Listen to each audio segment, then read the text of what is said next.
ಈ ಕುರಿತಾಗಿ ಮಾತಾಡೋದಕ್ಕೆ ನಮ್ಮ ಪ್ರತಿನಿಧಿ ರಮೇಶ್ ನಮ್ಮೊಂದಿಗೆ ನೇರ ಸಂಪರ್ಕದಲ್ಲಿದ್ದಾರೆ. ರಮೇಶ್, ಸಿಐಡಿ ತನಿಖೆಗೆ ಹಾಜರಾಗಲಿಕ್ಕೆ ಹಿರಿಯ ಪೊಲೀಸ್ ಅಧಿಕಾರಿಗಳು ಹಿಂದೇಟು ಹಾಕ್ತಿದ್ದಾರೆ ಎನ್ನುವಂಥದ್ದು ಯಾವ ಕಾರಣಕ್ಕೆ ಮತ್ತು ಅಲ್ಲಿ ನಡೀತಿರುವಂತಹ ಬೆಳವಣಿಗೆಗಳು?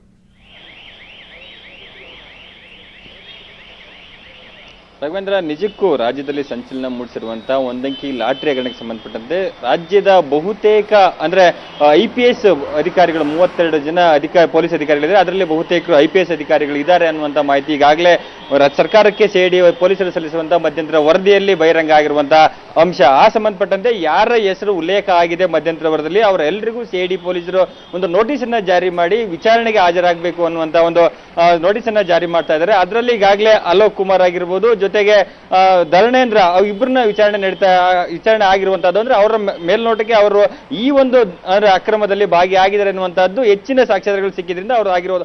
ಇನ್ನು ಉಳಿದಂತೆ ಯಾರೆಲ್ಲ ಇಬ್ಬರು ADGP, ಒಬ್ಬರು IGP ಮತ್ತೆ ಇನ್ನು 3-4 ಜನ SP ರ್ಯಾಂಕಿಂಗ್ ಅಧಿಕಾರಿಗಳನ್ನ ಈಗಾಗಲೇ ನೋಟಿಸ್ ಕೊಟ್ಟು ವಿಚಾರಣೆಗೆ ಹಾಜರಾಗಲಿ ಅನ್ನುವಂತ ಒಂದು ನೋಟಿಸ್ ಅನ್ನು ಜಾರಿ ಮಾಡಲಾಗಿದೆ. ಆ ಸಂಬಂಧಪಟ್ಟಂತೆ ಎಲ್ಲರೂ ಕೂಡ CID ಕಚೇರಿಗೆ ವಿಚಾರಣೆಗೆ ಹಾಜರಾಗಲಿಕ್ಕೆ ಹಿಂದೇಟು ಆಗ್ತಾ ಇದ್ದಾರೆ.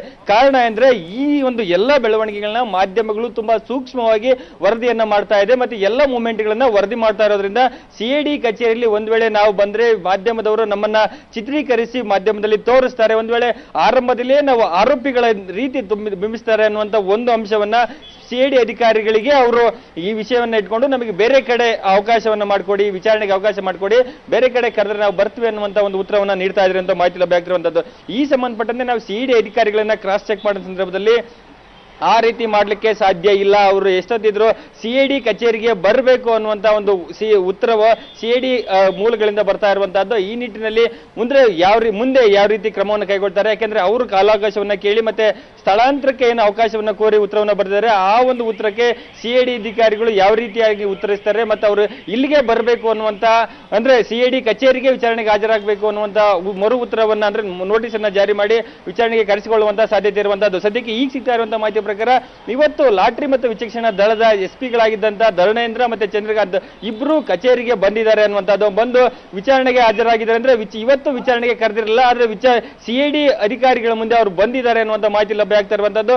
ಒಟ್ಟಾರೆ ಈ ಒಂದು ಎಲ್ಲ ಬೆಳವಣಿಗೆಗಳ ಮಧ್ಯೆ ಒಂದ್ ಕಡೆ CID ಅಧಿಕಾರಿಗಳು ಒಂದು ವಿಚಾರಣೆಯನ್ನ ಸಾಕಷ್ಟು ಫಾಸ್ಟ್ ಆಗಿ ಮಾಡ್ತಾ ಇರುವಂತದ್ದು. ಆ ನಿಟ್ಟಿನಲ್ಲಿ ಮತ್ತೆ ಹೆಸರು ಕೇಳಿ ಬಂದಂತ ಕೆಲ ಹಿರಿಯ ಅಧಿಕಾರಿಗಳಿದ್ದಾರೆ, ಅವರು ಮತ್ತೆ ಒಂದ್ ವೇಳೆ ವಿಚಾರಣೆಗೆ ನಾವು ಬಂದ್ರೆ ಅಥವಾ ಮಾಧ್ಯಮದಲ್ಲಿ ನಮ್ಮ ಹೆಸರು ಬಿಂಬಿತ ಆದ್ರೆ ನಮ್ಮ ವಿರುದ್ಧ ಅಂದ್ರೆ ಕೆಟ್ಟದಾಗಿ ಜನರು ತಿಳ್ಕೊಳ್ತಾರೆ ಅನ್ನುವಂತ ನಿಟ್ಟಿನಲ್ಲಿ ಅವರು ವಿಚಾರಣೆಗೆ ಬರ್ಲಿಕ್ಕೆ ಹಿಂದೇಟು ಹಾಕಿ ಕೆಲವು ಉತ್ತರವನ್ನ ಅಂದ್ರೆ ಪ್ರಶ್ನೆಗಳನ್ನ ಕೇಳಿ ಸಿಐಡಿಗೆ ಒಂದು ನೋಟಿಸ್ ಅನ್ನ ಉತ್ತರವನ್ನು ಹೇಳಿರುವಂತಹದ್ದು. ರಾಘವೇಂದ್ರ, ಎಸ್ ರಮೇಶ್, ನೀವು ಆಗಲೇ ಹೇಳಿದ್ರೆ ಈಗ ಮನವಿಯನ್ನ ಮಾಡ್ಕೊಂಡಿದ್ದಾರೆ CID ಅಧಿಕಾರಿಗಳಿಗೆ ವಿಚಾರಣೆಯನ್ನ ಬೇರೆಡೆ ಮಾಡಿ ಅಂತ.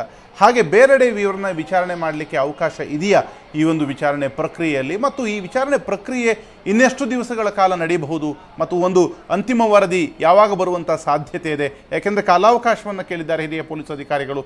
ಎಷ್ಟು ದಿವಸಗಳ ಕಾಲಾವಕಾಶವನ್ನು ಕೊಡ್ತಾರೆ ಇವರಿಗೆ ಅಂತ?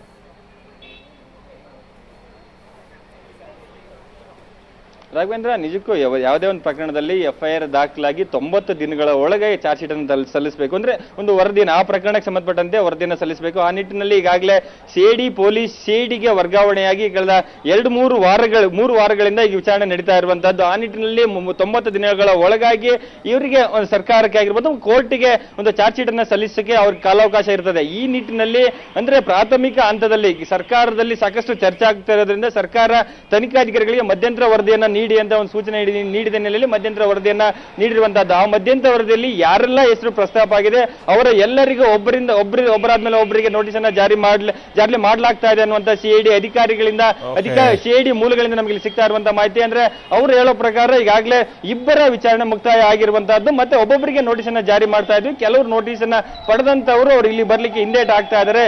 ಆ ಸಂಬಂಧಪಟ್ಟಂತೆ ಯಾವ ರೀತಿಯ ಕ್ರಮವನ್ನು ಕೈಗೊಳ್ಳಬೇಕು ಅಂತ ನೋಡ್ತಾ ಇದೀವಿ. ಮತ್ತೆ ಬೇರೆ ಕಡೆ ವಿಚಾರಣೆಗೆ ಅಂದ್ರೆ ನಾವು ಸ್ಥಳಾಂತರ ಮಾಡುವಂತಹದ್ದಾಗಲಿ ಅವ್ರಿಗೆ ಅವಕಾಶ ಕೊಡುವಂತ ಸಾಧ್ಯತೆ ತೀರಾ ಕಡಿಮೆ ಅನ್ನುವಂತಹದ್ದು ಸದ್ಯ CID ಮೂಲಗಳಿಂದ ಸಿಗ್ತಾ ಇರುವಂತಹ ಮಾಹಿತಿ. ರಾಘವೇಂದ್ರ, ಥ್ಯಾಂಕ್ ಯು ರಮೇಶ್ ನಿಮ್ಮೆಲ್ಲ ಮಾಹಿತಿಗೆ.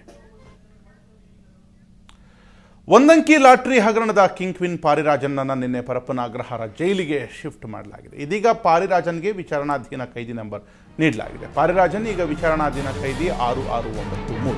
ನಿನ್ನೆಯಷ್ಟೇ KGF ಉಪ ಜೈಲಿನಿಂದ ಪಾರಿರಾಜನನ್ನ ಪರಪ್ಪನ ಅಗ್ರಹಾರ ಜೈಲಿಗೆ ಸ್ಥಳಾಂತರಿಸಲಾಗಿದೆ.